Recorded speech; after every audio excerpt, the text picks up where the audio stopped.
I've been diving into the James Bond movies for my channel, revisiting these classics for the umpteenth time, and let me tell you, something has been nagging at me. Since the 1960s, 007 has been a suave British agent saving the world with gadgets, with girls, with cars, and with an unflappable cool. These movies are pure escapism, thrilling, cheer-worthy spectacles, but here's the kicker.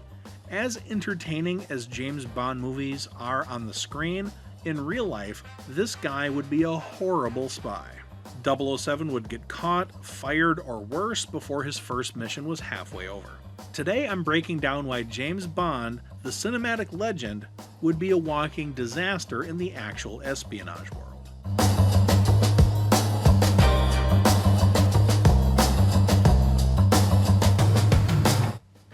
Now, I'm obviously not a spy, or am I? But a lot of common sense would lead you to believe that James Bond would not be a great spy. First, let's talk about that iconic introduction. Bond.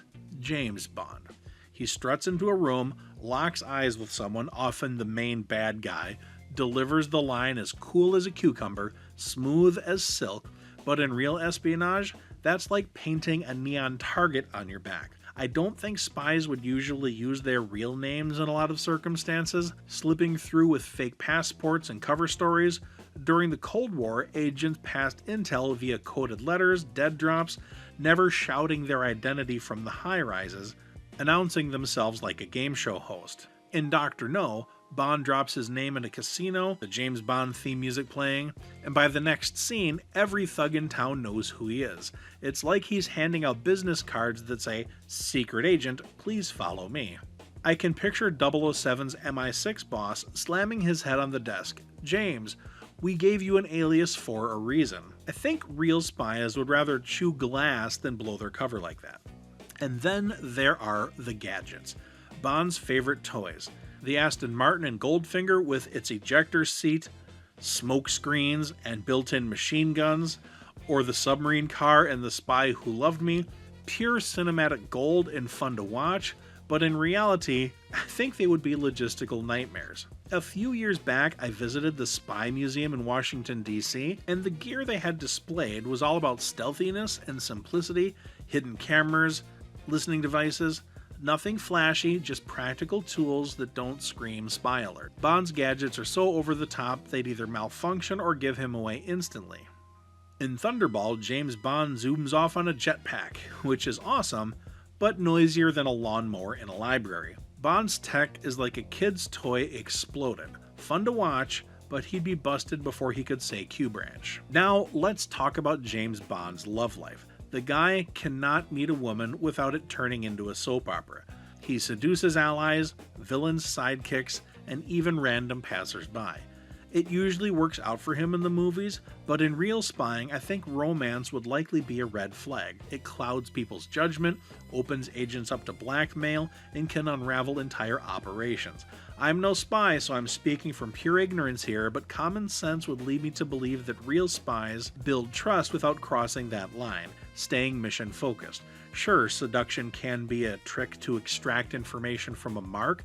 There was something in the news a while back about a Chinese spy who allegedly slept with an American congressman. One can only guess what secrets she might have learned. But James Bond isn't doing that. He's just an undisciplined philanderer who enjoys the chase.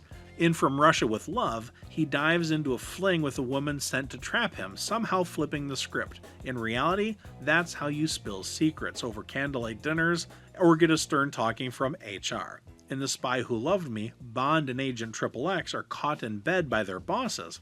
The bosses look embarrassed in the film, but in real life, Bond and Agent XXX would likely be pulled from duty and aggressively debriefed to ensure that no secrets were leaked.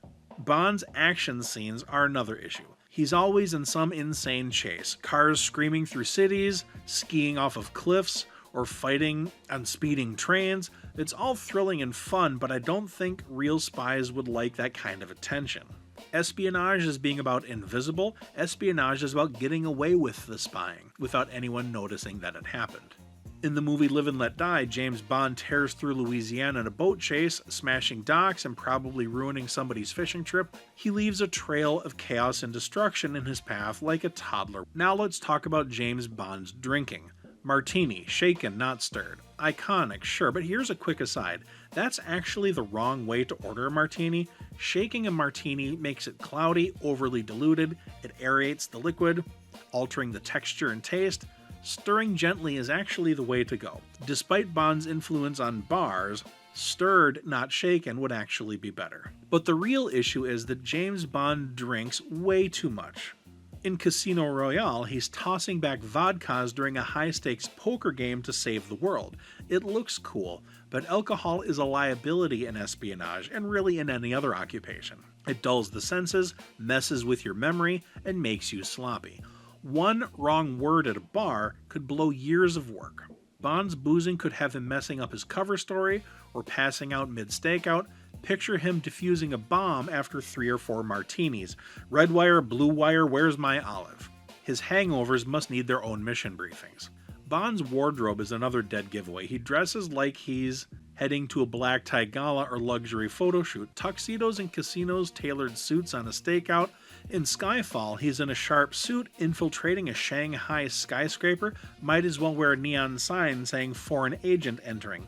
Real spies try to blend into the walls. Wearing rumpled clothing or local fashions, they try to blend in. CIA operatives in the mid-80s in the Middle East wore Middle Eastern garb. Bond's style would have every camera and bystander looking at him. His body count would also be a problem. Bond racks up kills like he's collecting trading cards. Shooting henchmen, snapping necks, blowing up bases, making one-liner jokes after offing someone seems a little bit psychopathic if you actually stop and think about it. It's entertaining, but in espionage, violence is a last resort unless it's specifically an assassination mission, but even then you try to do your job and get away. You don't want to chase, you don't want a shootout. Dead bodies mean investigations, forensics, international incidents. James Bond's shootout approach would have Interpol on his tail before breakfast. He also has the habit of going rogue, treating orders like suggestions. In Quantum of Solace, he goes off the grid, chasing leads across the continent without clearance, turning MI6 into his personal Uber. At least in the movie License to Kill, they try to stop him, but then they send Q to help him, and there's no consequences after that's all done with. These are thrilling plot twists. In reality, it would be insubordination that would get him yanked from the field and possibly thrown in prison. James Bond's handling of assets and informants is abysmal. He treats sources like disposable plot devices, charming them, abandoning them, or getting them killed recklessly. In GoldenEye, he drags Natalia into firefights, barely keeping her alive. Real espionage nurtures relationships to protect sources. These so-called Bond girls often end up as collateral damage, which would dry up his informant pool pretty quickly. Finally, James Bond has an over-reliance on luck and hero armor. He survives falls from planes, shark attacks, laser attacks, via sheer good fortune. In Moonraker, he free falls without a parachute, steals one midair, impressive, but stunts like that are pretty much suicidal in practice. Real spies plan contingencies. Bond's wing it attitude would lead to mission failures, captured agents spilling secrets under torture. His survival rate defies logic. Someone should calculate how many bullets have been fired at James Bond over the years.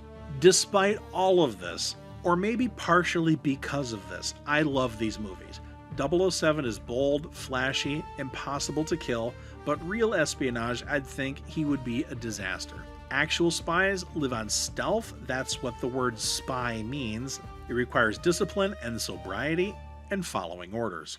The movies are a blast, that's why we love them, but if Bond were real, MI6 would stick him in a cubicle after one mission or send him to prison.